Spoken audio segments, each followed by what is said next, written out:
उम्मीद पोर्टल से नाउम्मीद लौट रहे हैं लोग। वक्फ जमीनों पर मंडरा रहा है बहुत बड़ा खतरा।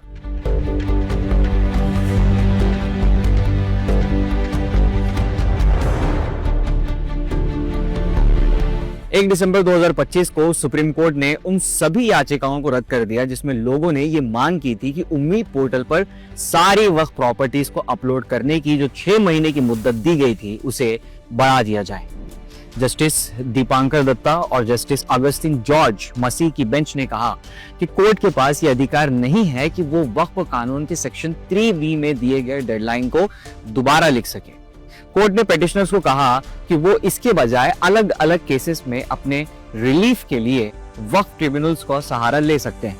उम्मीद पोर्टल जो केंद्रीय सरकार ने 6 जून 2025 को लॉन्च की थी, ये जरूरी बनाता है कि सारी रजिस्टर्ड वक्फ प्रॉपर्टीज जिनमें वक्फ बाय यूजर प्रॉपर्टीज भी शामिल हैं, उनकी जियो टैग्ड प्रॉपर्टी डिटेल्स को 6 महीने के अंदर अंदर पोर्टल पर अपलोड की जाए। ये पोर्टल वक्फ अमेंडमेंट एक्ट 2025 का हिस्सा है जिसका मकसद पूरे इंडिया में वक्फ जमीनों के रिकॉर्ड्स को डिजिटाइज और सेंट्रलाइज करने का है।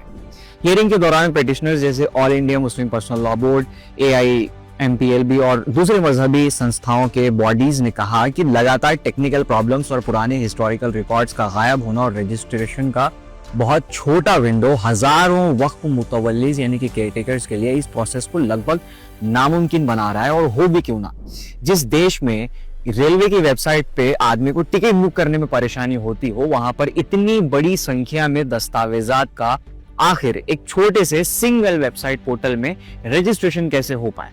कई मामलों में जरूरी डीड्स या ओनरशिप पेपर्स, कागजात दशकों या सदियों पुराने होते हैं क्योंकि वक्फ प्रॉपर्टी कई सदियों पुरानी भी मौजूद है। सीनियर एडवोकेट कपिल सिब्बल जो पेटिशनर्स की तरफ से थे, उन्होंने कोर्ट को बताया कि पोर्टल अक्सर डेटा रजिस्टर ही नहीं करता, चाहे अपलोड कर दिया जाए और मैंडेटरी फील्ड्स जैसे असली डोनेटर या फिर वाकिफ जिसको कहते हैं, जिसने वक्फ की हो जमीन, उसका नाम और एड्रेस पुरानी वक्फ स्टेट्स में मिलता ही नहीं है या बना पाना मुश्किल है। उन्होंने 6 महीने का विंडो बहुत ही छोटा बताया है। अब आप खुद सोचिए कि अगर सारे दस्तावेजात पोर्टल पर अपलोड करने के बावजूद भी अगर कोई एरर आ रहा है तो इसमें आपको कोई किसी किस्म की साजिश नहीं लग रही।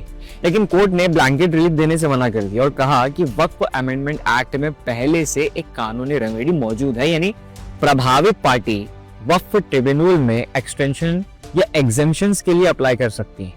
अब आपको लगता है कि वहां पर अप्लाई करने के बाद कुछ राहत मिलेगी? बेंच ने कहा कि अगर दिक्कत होती है तो आप हमेशा अप्लाई कर सकते हैं, यानी कि बार बार अप्लाई कर सकते हैं। कानून के एक्सपर्ट्स कह रहे हैं कि ये फैसला वक्फ केयरटेकर्स पर पूरा बोझ डाल लेता है, जबकि दिसंबर 6 की कट ऑफ डेट बस कुछ ही दिन दूरी है, महज 4 दिन बचे हैं। उत्तर प्रदेश और मध्य प्रदेश जैसे राज्यों में जहां बहुत सारी वक्फ प्रॉपर्टीज अभी तक रजिस्टर्ड नहीं हुई, वहां ट्रिब्यूनल में बहुत सारी एप्लीकेशंस आने की उम्मीद है। दिसंबर के शुरू तक कुछ स्टेट्स ने अपनी टोटल वक्फ प्रॉपर्टीज का सिर्फ एक छोटा हिस्सा ही रजिस्टर किया है।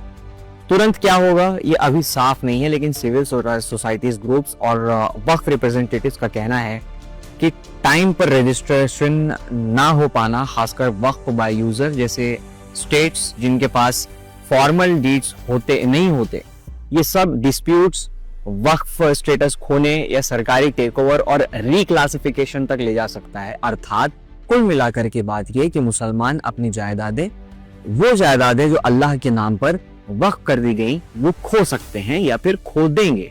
मुस्लिम ऑर्गेनाइजेशंस और सिविल सोसाइटीज ग्रुप्स ने इस कानून की खुलेआम आलोचना की है और इसे मुस्लिम्स और उनकी प्रॉपर्टीज पर सीधा हमला बताया है।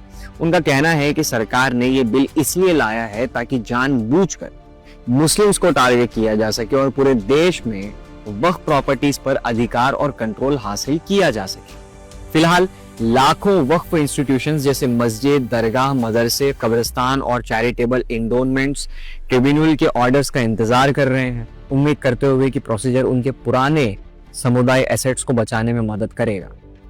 मगर जिस पॉलिसी मेकिंग का हिस्सा वो सेंट्रल गवर्नमेंट है जो मुसलमानों को किसी लायक समझती ही नहीं है, उससे उम्मीद लगाए बैठना या उम्मीद पोर्टल पर अब किसी किस्म की उम्मीद बाकी रखना एक नाउम्मीदी की तरफ ढकेल रहा है। आप लोगों में किसी किस्म की उम्मीद बाकी है या नहीं है, या आपको क्या लगता है कि अगले 4 दिन में क्या हो सकता है?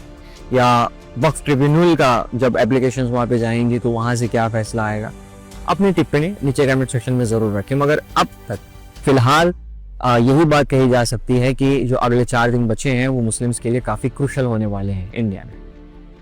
ये वीडियो ज्यादा से ज्यादा शेयर कीजिए ताकि जो लोग इस चीज को सीरियसली नहीं ले रहे हैं वो सीरियसली ले लें। और डेटा भरने का जो पूरा प्रोसेस है, आप यूट्यूब पर कई सारे वीडियोस देख सकते हैं यहाँ पर उम्मी पोर्टल में कैसे रजिस्टर करना है, वो पूरा प्रोसेस भी आपको मिल जाएगा बआसानी। आप घर बैठे बैठे भी अप्लाई कर सकते हैं, या फिर आपके करीब में कई सारे हज हाउसेस होंगे या फिर मुस्लिम्स के कुछ संगठन भी होंगे, वहां पर ये प्रोसेस की जा रही होगी। आप उनसे भी संपर्क कर सकते हैं, कीजिए।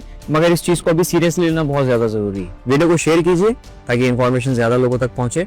बाकी मिलते हैं अगले वीडियो में, नए मुद्दे पर फिर से बात होगी। मैं मुझे आप देख रहे थे मुस्लिम सियासत।